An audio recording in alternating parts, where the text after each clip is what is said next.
आवाम से आज पूछ लें, आवाम को मजहब का चूरन बेचा जाता। इंडिया में एस्ट्रोफिजिक्स फिजिसिस्ट पैदा हो रहे हैं, डॉक्टर्स और इंजीनियर्स पैदा हो रहे हैं। इवन के पाकिस्तान में भी 60s और 70s में डॉक्टर्स और इंजीनियर्स एक्सपोर्ट हम करते थे, अभी भी शायद करते हैं, लेकिन क्योंकि रेशियो प्रोपोर्शन खराब होता जा रहा है, क्योंकि 2 करोड़ बच्चे तो हमारे स्कूलों से बाहर हैं। अस्सलाम वालेकुम, वेलकम टू ट्रू रेक्स। उम्मीद करता हूँ आप बिल्कुल फिटफाट जबरदस्त और शानदार ज़िंदगी गुजार रहे होंगे। तो आज हम आपके साथ लेटेस्ट वीडियो के साथ हाजिर हुए हैं, जो कि आज की वीडियो के बारे में हमें बताएंगे दुराना भाई कि आज वीडियो हमारी किस टॉपिक पे है।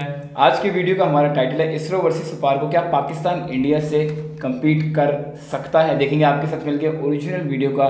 हारिस सुल्तान का लिंक डिस्क्रिप्शन में है। वीडियो को हम करते हैं स्टार्ट। मैं भी एक क्लिप देख रहा था डीडी रिएक्ट के आलोक जी, क्योंकि उन्होंने मेरी 1-2 वीडियोस को के ऊपर रिएक्शन दिया, थैंक यू वेरी मच। तो वो एक हमारे दानियाल शेख हैं, उनके पॉडकास्ट करते हैं, उनके पॉडकास्ट का रिएक्शन दे रहे थे, जिसके ऊपर स्पार्को और इसरो को डिस्कस किया जा रहा था। पाकिस्तान में इस वक्त इसरो को देखा जा रहा है रश्क की नजर से, और आई होप कि एक पॉजिटिव जेलसी की नजर से भी देखा जा रहा है, क्योंकि मैं ये बात हमेशा से कहता चला आया हूं कि हमारी शक्लें एक जैसी हैं, हमारी जबान एक जैसी है, हमारा कल्चर एक जैसा है, तो क्या है उनके 2 सर नहीं लगे हुए, तो कैसे हो सकता है कि वो हमसे बेहतर करें? तो कुछ थोड़ी सी ट्वीकिंग की जरूरत है। लेकिन आगे जाने से पहले इस वीडियो को ज्यादा से ज्यादा लाइक करें, शेयर करें, सब्सक्राइब करें। अगर इस चैनल को सपोर्ट करना चाहते हैं तो patreon.com/xmuslim पर जाकर पेट्रन भी बन सकते हैं, या नीचे सुपर थैंक्स के बटन को दबा सकते हैं।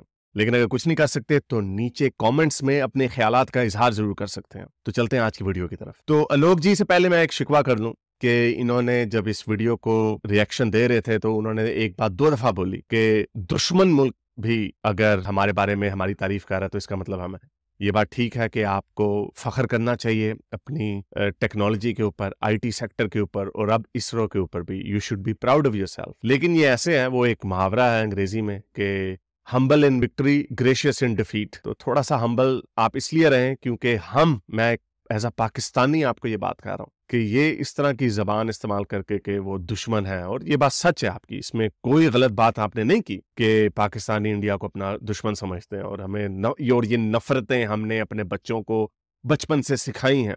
लेकिन उसका रिजल्ट आप देख लें क्या निकला। और ये मैं इस बात को मैं मानता हूँ, अब से यानी कुछ सालों से जब मैं बड़ा होश संभाले तो मैं इस बात को समझता हूँ कि हमने सारी जंगें शुरू की, हमें एक उल्टा चूरन बेचा गया कि इंडिया हमें खा जाएगा, एक एनिमी है, बहुत बड़ा ताकतवर दुश्मन है वो, उसने कभी पाकिस्तान को वजूद को ये सारी बातें हमें झूठी सिखाई गई, हमें झूठी हिस्ट्री पढ़ाई गई। ये इस बात का मुझे एहसास है, बड़े अरसे से एहसास है। लेकिन उसका नतीजा ये है कि मैंने अपनी आवाम को इस ब्रेन वॉशिंग से हमने निकालना, कोर्स करेक्शन कर दिया। तो हमें आप लोगों की भी थोड़ी सी हेल्प की जरूरत है, और हमें आपकी तरफ से धुतकार या नफरत या इस तरह की लैंग्वेज नहीं, हमें आपकी तरफ से अपनाइयत की जरूरत है।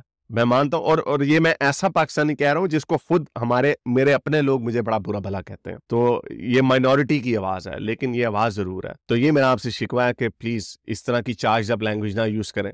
जब मैंने इसरो के ऊपर आखिरी वीडियो बनाई थी, चंद्रयान के ऊपर, तो मुझे नीचे से इंडियन बहुत सारे पॉजिटिव कमेंट्स आ रहे थे कि ये हम एक ही लोग हैं, ये इसरो आपका भी इसरो है, वगैरह वगैरह। अगेन दीज आर ये वो एक ऑप्टिकल बातें होती हैं, इससे ये फील गुड होती हैं। मैं तो अपने चैनल की भी डायरेक्शन चेंज करना चाह रहा हूँ कि थोड़ी सी पॉजिटिविटी के ऊपर बातें हो, लोगों को करीब लाने की बातें हो। मैंने जो बातें करनी थी बहुत सारी कर दी हैं मजहब के हवाले से, वगैरह वगैरह। लेकिन आ जाते हैं अपने पाकिस्तान के ऊपर। स्पार्को का दानियल शेख ने एक एक्सपर्ट को बिठाया हुआ था, वो बता रहे थे कि 1962 में हमने स्पार्को की बुनियाद रखी, और ये इससे पता चलता है कि पाकिस्तान के बनने के सिर्फ 15 साल बाद पाकिस्तान की क्या डायरेक्शन थी। विद इन 15 ईयर्स उस वक्त पाकिस्तान कंफर्टेबली अमेरिकन कैंप में जा चुका था, नासा से हमारे साइंटिस्ट को ट्रेन किया जा रहा था।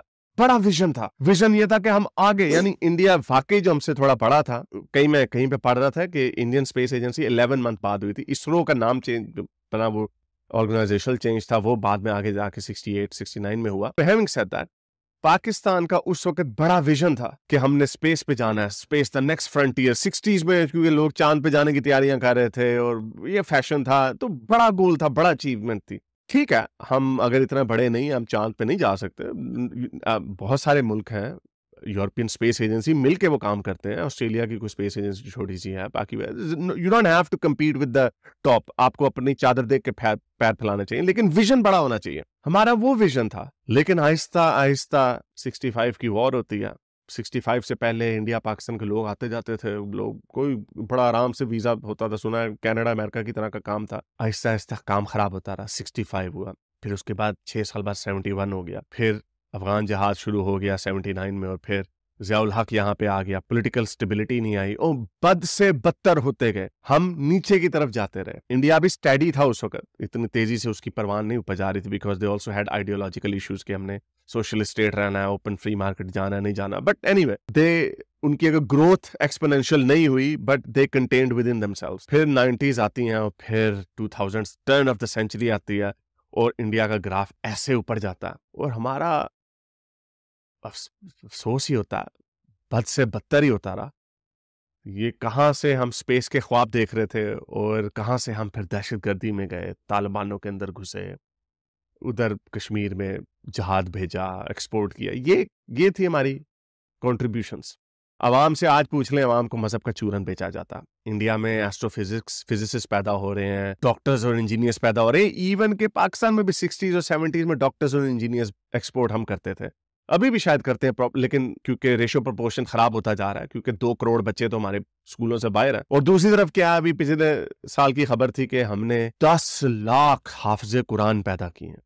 अब इन हाफिज़े कुरान इन्होंने क्या रॉकेट बनाने हैं, क्या इन्होंने दिल गुर्दों के ऑपरेशन करने हैं, क्या इन्होंने गाड़ियां नई इलेक्ट्रॉनिक कार्स बनानी है, क्या करना है इन्होंने? ये वर्च्यू बना के बेचा जाता है। मैं आपको भी बता दूं, हम बड़ी बात करते हैं जी इंडिया में रेडिकल हिंदुइज्म फैल रहा है वगैरह। I think this is all BS. यानी इतनी छोटी उसकी प्रोपोर्शन है कि दिस इज न्यूसेंस के उधर तो नहीं इसको सेलिब्रेट, उधर तो अगर ये प्रमोट करना शुरू हो जाए कि हमने रामायण महाभारत के बच्चों को रट्टे लगवाने स्कूल से हटा के, नहीं, साइंस और एजुकेशन इतनी इंपॉर्टेंट नहीं है जितनी ये महाभारत या रामायण के रट्टे मरवाना है उनको बच्चों को। हमने तोते पैदा किए हैं और हर साल ये वर्ल्ड रिकॉर्ड आया था, मुझे याद नहीं, शायद गिनीज बुक को वर्ल्ड रिकॉर्ड में खबर बनी थी कि 10 लाख हाफिज़े कुरान हमने एक साल में पैदा किए। इमेजिन करें अगर 1 लाख हमने बायोलॉजिस्ट और फिजिसिस्ट पैदा कर दिए होते तो कितना बड़ा फर्क पड़ना था। परवेज हुदबॉय कहते हैं कि यहाँ पर फिजिक्स की पीएचडी इस बात पे दी जाती है कि कुरान के अंदर साइंस है, इसके ऊपर पीएचडी मिलती है। तो जाहिर बात है इसका फिर यही नतीजा निकलना था कि जो निकल रहा। मैं फिर ये इसको पिट नहीं कर रहा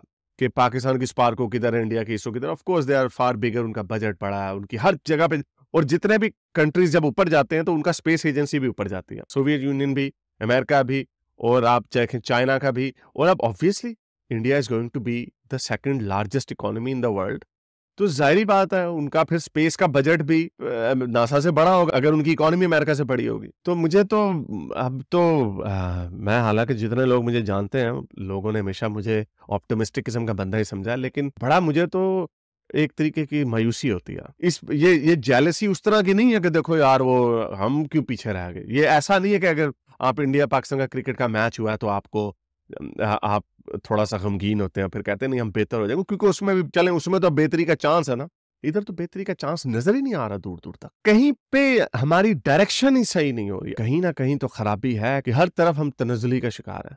अभी मोदी जी का मैं पढ़ रहा था, उन्होंने इनॉग्रेशन की, उन्होंने एक स्पीच दी मोदी जी ने। अभी मैं मोदी जी की स्पीच पढ़ रहा था कि वो बता रहे थे कि सेमीकंडक्टर की फैक्ट्रीज के लिए इंडिया सबसे सूटेबल जगह है, और एड्रेस कर रहे थे कि किस तरह इंडिया की मिडिल क्लास एक्सपैंड कर रही है, इंडिया में इलेक्ट्रॉनिक्स की खपत बढ़ रही है, यानी यूसेज कंजम्पशन बढ़ रही है। नॉट ओनली कि आपके एक सेफ प्रोडक्शन लाइन मिलती है यहाँ पे, बिकॉज चाइना के प्रॉब्लम्स हैं जो कोरोना की वजह से जो हुआ, और चाइना के अपने पॉलिटिकल इश्यूज हैं वेस्ट के साथ, वो एक डेमोक्रेसी नहीं है। तो मोदी जी ने डेमोक्रेसी को बोस्टफुली बताया कि इंडिया दुनिया की सबसे बड़ी डेमोक्रेसी है, रूल ऑफ लॉ है, कोई बदमाशी नहीं होगी वगैरह वगैरह। So therefore India is most favourable place for semiconductor की प्रोडक्शन के लिए, not only for production line, लेकिन उसकी कंजम्पशन, लोकल कंजम्पशन आप कितनी ज्यादा होगी। दुनिया कितनी बड़ी मार्केट है, ग्रोइंग मिडिल क्लास है जिनके पास पैसा है। आई मीन इंडिया का, मैं 90s में एक कैंपेन चली थी टूरिज्म की, अमेजिंग इंडिया। उस वक्त हम, मैं जो ऑब्वियसली पाकिस्तानी, तो हम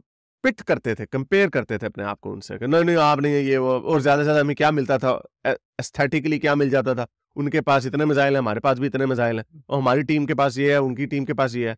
लेकिन जो बीनीथ द सरफेस जो काम होने लगा था साइंस एंड टेक्नोलॉजी में, स्पेस में, इकोनॉमी में, फ्री मार्केट में, एग्रीकल्चर की R&D में, वो जो काम उस वक्त की बुनियादें रखी जा रही थी या काम शुरू होने लगा था, उसका रिजल्ट आज हमें नजर आ रहा है।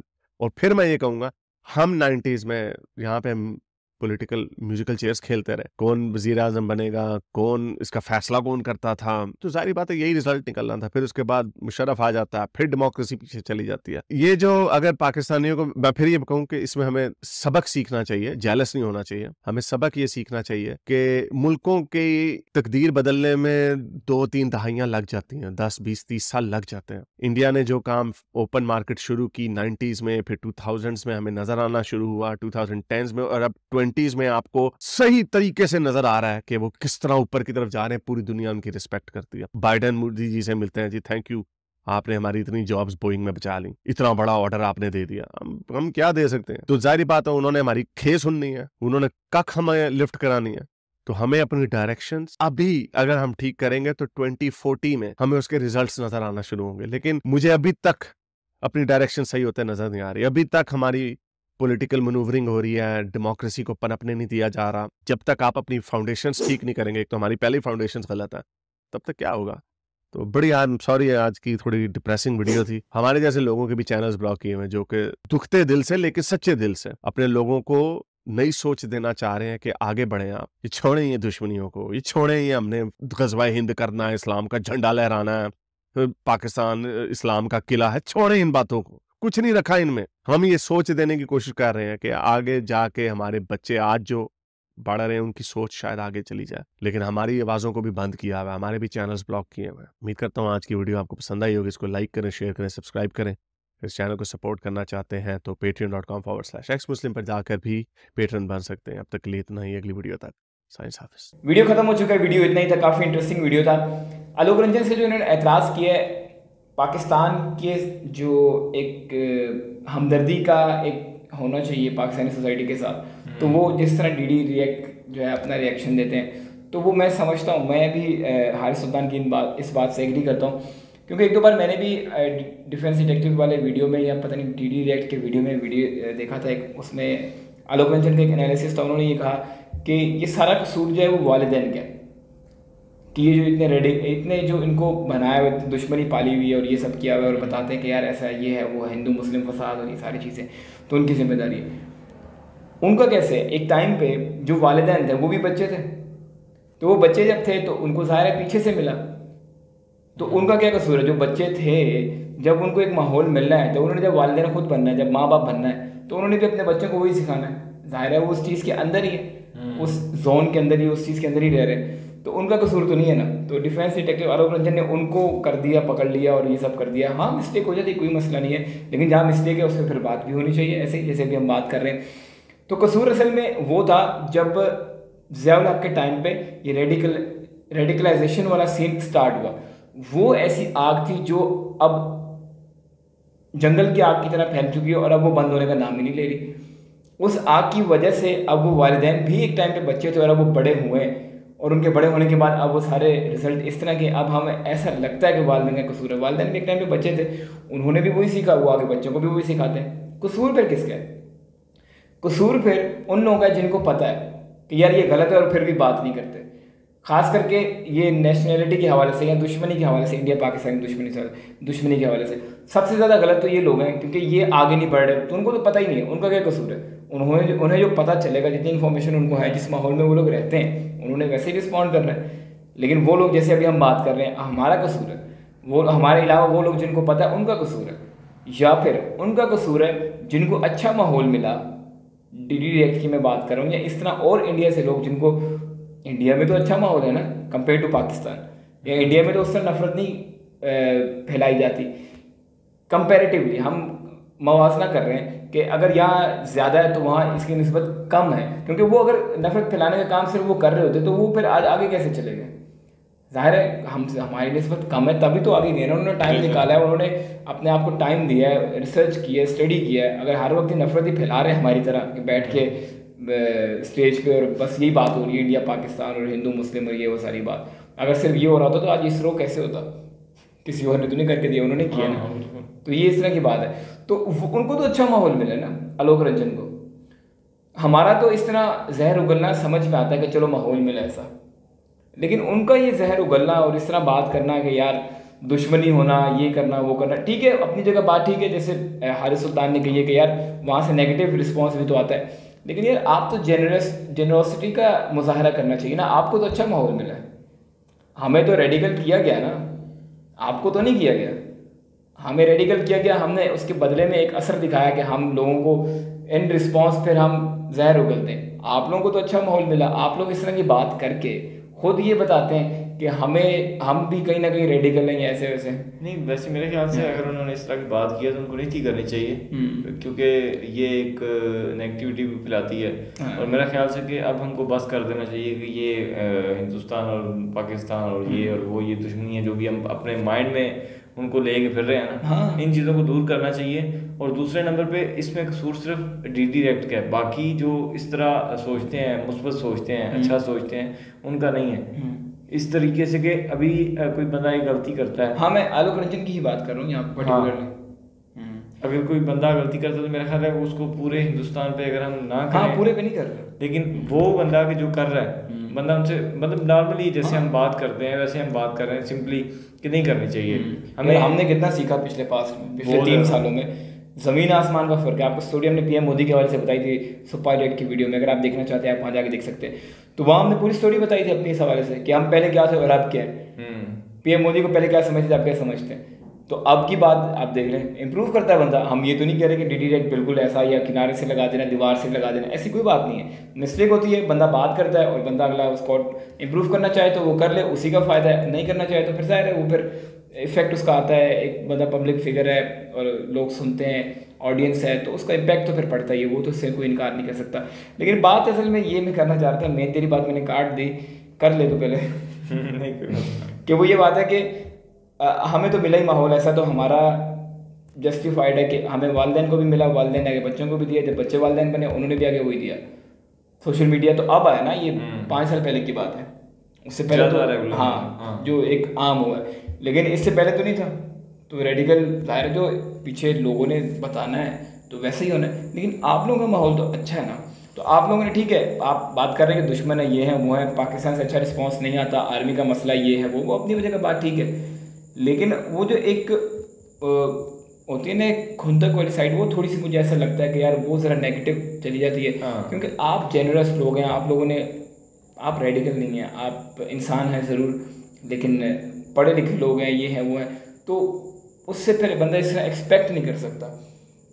तो मतलब एक होता है कि बंदा जिस बंदे से उस तरह की उम्मीद नहीं रखता वो उस तरह का काम करता है, हाँ, तो वो ज़्यादा डिसअपॉइंटिंग लगता है। हाँ, तो हम तो डीडी रेक्ट को जो एनालिसिस है उन सबको बड़ा सराहते हैं, बड़ी प्रेस करते हैं और बड़ा अच्छा लगता है। लेकिन कहीं कहीं थोड़ा थोड़ा ऐसा होता है, तो गलतियाँ हमसे भी होती हैं। हमने कई बार वीडियोस में कश्मीर के मुद्दे को लेके या कई बार ऐसा हमसे मिस्टेक हुई है, हम तो पब्लिकली फ़ौरन आके अपोलोजाइज़ कर लेते हैं कि यार ऐसा वैसा है। मैं नहीं कहता कि पब्लिकली आके अपोलोजाइज़ करें, उनकी मर्ज़ी है, मैं तो सिर्फ एक बात कर रहा हूँ। मकसद पीछे ये है, मुझे लगा या वकास को या मुझे मोहम्मद को लगा कि अच्छा यार ये हमारी मिस्टेक है, रियलाइज़ हो गया, तो हमने उसको फ़ौरन चेंज किया।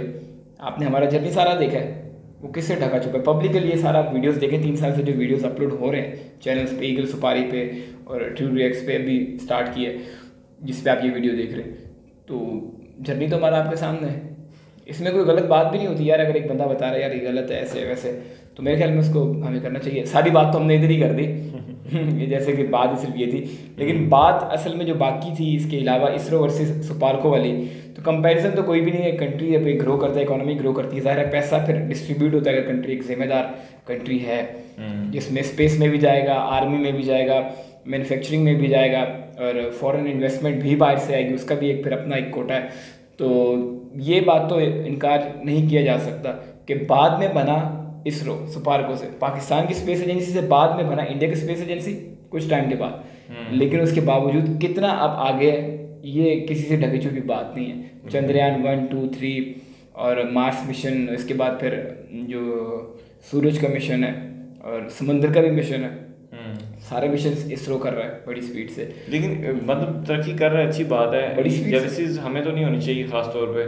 मतलब खास तौर पे मुराद ये है कि अगर कोई कर रहा है तो अच्छी बात है, हमें भी करनी चाहिए, हमें भी उनको देख के करना चाहिए। बेशक हम उनको खास तौर पे मेरे ख्याल से हम दोनों तो दुश्मन की नज़र से नहीं देखते उनको। हाँ, अब नहीं देखते, लेकिन जो बाकी देखते भी हैं, अगर फॉर एग्जाम्पल के तौर पर बात करता हूँ, बाकी अगर देखते भी हैं तो उनको बजाय इसकी कि उनसे जेलस उनसे क्या बनेगा, कुछ भी नहीं। और बंदा उससे बेहतर नहीं कि उनसे सीख ले कुछ, कि अगर हाँ मुकाबले में बेशक आ जाए, मुकाबले से मुराद ये कि अगर फॉर एग्जाम्पल कि मेरी और आपकी वो अनबन है थोड़ी बहुत, तो मैं आपको कहूँ कि अच्छा अब्दुल्ला भाई ने ये काम कर लिया, अब मैं भी इनको करके दिखाता हूँ, ठीक है। तो वो एक समझ में आता है कि हाँ अगर एक अच्छा पॉइंट है, कोई अच्छा काम है, एक अच्छा आपने कोई डिसीजन लिया, तो वो मुझे भी काम करना चाहिए, वो बिल्कुल ये तो ठीक है।